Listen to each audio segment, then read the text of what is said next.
Hello friends, this is article from Indian Express. I explain the news to you and some exam relevant technical topic.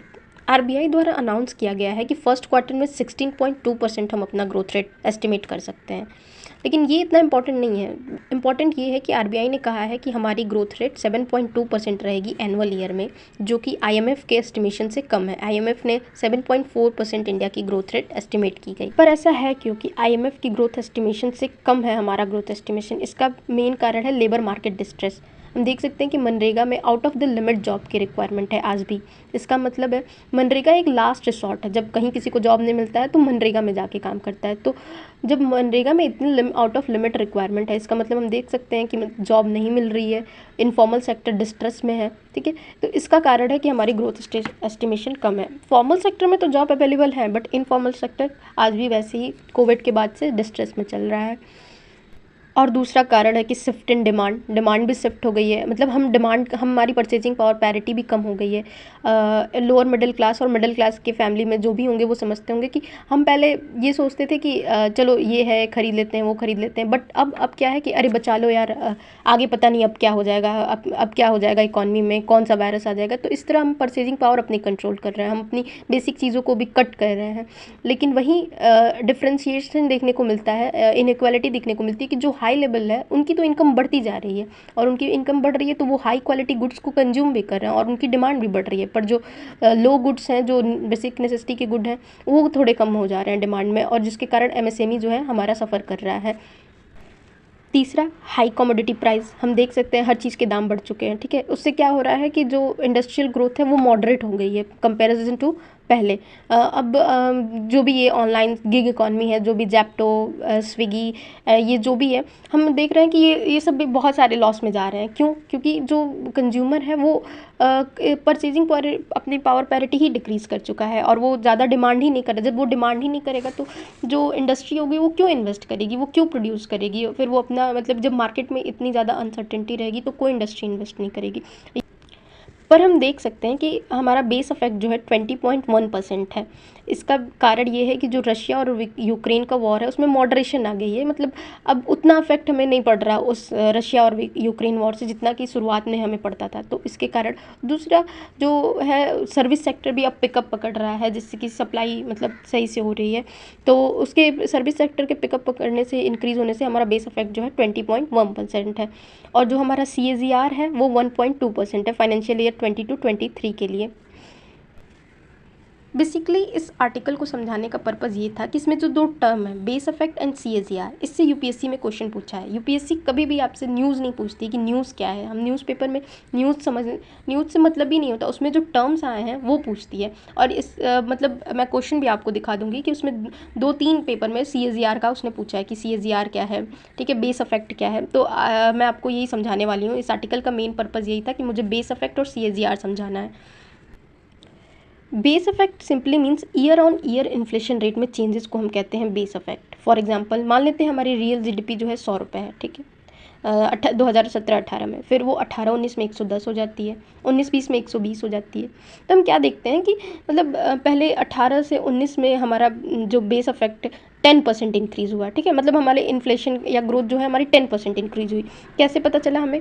तो base हम किसको मानेंगे? अपने previous year को, मतलब 100 को हम क्या मानेंगे? अपना एक बेस मानेंगे। ठीक है, मान लेते हैं कि सिंपली मैं आपको समझाऊँ कि मेरे स्टार्टिंग में यूट्यूब पे 20 से 30 व्यूज़ हैं, ठीक है, ये मेरा बेस है। ओके, फिर अगर मैं कहूँ कि आफ्टर 1 ईयर या आफ्टर 6 मंथ मेरे यूट्यूब पे 600 व्यूज़ होंगे, तो ठीक है, तो मैं इसको कंपैरिजन करूँगी ना कि 60 व्यूज़ से 600 व्यूज़, तो मेरा बेस क्या था? 60, ठीक है, और मतलब स्टार्टिंग क्या थी मेरी? 60 बेस थी, और 600 अभी मेरी करंट व्यू है। तो मैं जब इन दोनों को कंपेयर करूँगी तो मुझे पता चलेगा कि हाँ, मेरी 100% जो है ग्रोथ हो गई है यूट्यूब चैनल पे। वैसे ही कंट्री का भी हम लेते हैं कि अगर किसी ईयर में 2018 में अगर 10% मतलब 100 रुपीज़ अगर ग्रोथ है और अगले बार 110 होती है, तो मतलब हम देखते हैं कि 10% इन्फ्लेशन बढ़ी है या 10% ग्रोथ बढ़ा है हमारा। ठीक है, उसके बाद अगर देखते हैं कि 2018 में 100 थी, 2019 में 110 हुई, 2020 में 120 हुई, फिर हम देखते हैं कि अचानक 120 से सीधे हमारी कंट्री की क्या आ गई, 65 निगेटिव ग्रोथ हो गई, ठीक है। हम मान लेते हैं, सपोज कर लेते हैं ये 65 जो है कोविड सिचुएशन है, जहाँ पे कोई सारी इकॉनमी एक्टिविटी ठप है, ठीक है। तो वहाँ पे क्या है, 65 हो गई है, तो ये क्या हो गई, हमारी निगेटिव हो गई। बेस, हम अपने बेस से कंपैरिजन करते हैं, जैसे पहले 10 बढ़ा, ठीक है, फिर 9 बढ़ा, फिर 9 से सीधे क्या हुआ, हमारा 45% ग्रोथ रेट हो गया हमारी इकॉनमी की, ठीक है। चलो 45% निगेटिव ग्रोथ रेट हो गया, ठीक है, मतलब हमने बहुत बुरा परफॉर्म किया। अब वही देखें तो 21 से 22 में, अगर हमारा 21 में 65 था और 22 में फिर से हम नॉर्मल ईयर में आ गए और 130 हो गया, ठीक, 130 हो गया हमारी हमारी जीडीपी। तो क्या हम कहेंगे कि अगर 130 से 65 को कंपेयर करेंगे तो हमारी कितना हमें ग्रोथ मिला, 100%, ठीक। तो कभी भी कोई इकॉनमी 100% ग्रोथ कर सकती है, इम्पॉसिबल है। ये तो हमारा कंपेरिजन से हमें लग रहा है कि हमारा बेस इफेक्ट से हमें लग रहा है कि हाँ, मतलब हमारे बेस से हमारा करंट जो है 100% इंक्रीज़ हो गया हमारी इकॉनमी में ग्रोथ। लेकिन रियलिटी तो ये नहीं है, रियलिटी से ये बिल्कुल अलग है। रियलिटी हम देखें तो कोविड में नहीं कोई इकॉनमिक एक्टिविटी हुआ, इसलिए ये जो है 100% ग्रोथ हो गया। बट अगर हम ऐसे देखें तो 120 तो हम कर ही रहे थे, करंट तो हम अपना प्रोडक्शन 120 हमारी रियल जीडीपी थी ही, लेकिन अभी जो क्या था, ये निगेटिव कोविड की वजह से जब कोई वर्क नहीं हुआ उसकी वजह से ये जो है 100% ग्रोथ शो होने लगा, ठीक है। फिर आफ्टर दैट जो है अगर फिर नॉर्मल ईयर में आएंगे तो फिर 8% हो जाएगा, ठीक है। तो सिंपली इसका मतलब बेस इफेक्ट का यही है कि ईयर ऑन ईयर जो चेंजेस होते हैं इन्फ्लेशन रेट में, ग्रोथ रेट में, उसी को हम कहते हैं बेस इफेक्ट।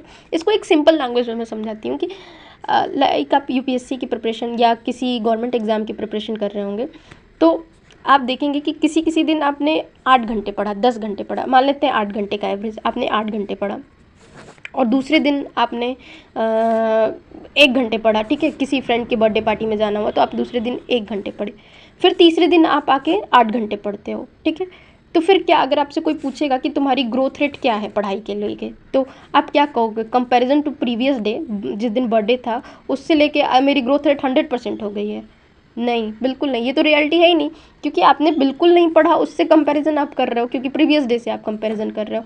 तो ये तो 100% रियलिटी नहीं है ना। आप तो उतना ही पढ़ रहे हो जितना पहले पढ़ रहे थे, 8 घंटे, एक दिन आपका गैप हो गया, तो उस मतलब एक दिन आपने 1 घंटे पढ़ा, उससे क्या मतलब है कि आपकी ग्रोथ 100% हो गई? नहीं, 100% तो तब होगी जब 8 का आप 16 कर दोगे, ठीक है। तो this is basically means base effect. After समझते हैं CAGR क्या है, कंपाउंडेड एनुअल ग्रोथ रेट, ठीक है। ये एक यूनिफॉर्म रेट है जो कि ग्रो होती है एवरी ईयर, ठीक है। जब मान लेते हैं फॉर एग्जांपल एक, कि मान लेते हैं मैंने 100 रुपये इन्वेस्ट किया कहीं, ठीक है, 100 रुपये इन्वेस्ट किया और उस बैंक ने कहा कि मैं आपको 10% रिटर्न दूंगा हर साल, मतलब 10% के रिटर्न पे ये पैसा आपको वापस करूँगा, ठीक है। 100 रुपये मैंने इन्वेस्ट किया, 1 साल बाद मुझे 110 रुपीज़ मिला, ठीक है, 110 रुपीज़ मिला। तो ये 110 रुपीज़, 10 रुपीज़ मतलब ये जो मेरा एक्स्ट्रा इनकम हुई है, मेरी जो इन्वेस्टमेंट हुई है 10% से जो इंटरेस्ट इंक्लूड करके, फिर मैं क्या सोचूंगी कि अरे यार चलो मैं फिर इसको इन्वेस्ट करती हूँ, फिर मुझे 10% मिल जाएगा, ठीक है। तो फिर आपने किया उसी रेट पे, 10% के रेट पे आपने फिर से इन्वेस्ट किया, तो वो क्या हो गया आपका 121 रुपीज़ हो गया, ठीक। फिर ऐसे कर करके आप अपना इन्वेस्ट करते रहते हो, लेकिन आप इन्वेस्ट किस पे करोगे, at the same uniform rate, मतलब आप 10% पे ही करते जाओगे, आप अपना इनकम डबल, ठीक है। इसी को बेसिकली CAGR कहते हैं। CAGR का फॉर्मूला भी होता है निकालने के लिए, जो कि अभी आपके कोई काम लायक नहीं है, आप बस आर्टिकल को समझने के लिए इसके टर्म समझ जाओ, ठीक है। तो मतलब CAGR को हम एक ऐसे बोल सकते हैं कि is the yearly smoothened growth rate of an investment after a given interval. Basically CAGR को हम ऐसे कर सकते हैं कि is the yearly uniform growth rate of an investment after a given interval, ठीक है। हम इसका एक मतलब 5 साल का हम एवरेज निकाल लेते हैं, तो देखते हैं कि अच्छा हर 5 साल में सुने एक ईयर के बाद 10%, एक ईयर के बाद 10%, तो ऐसे करके जब हम निकालते हैं कंपाउंडेड एनुअल ग्रोथ रेट, तो हमें पता चल जाता है कि ये CAGR है। In the last, friends, please subscribe my channel and let me know I will continue this or not. Otherwise you can like or dislike if you don't find this content useful.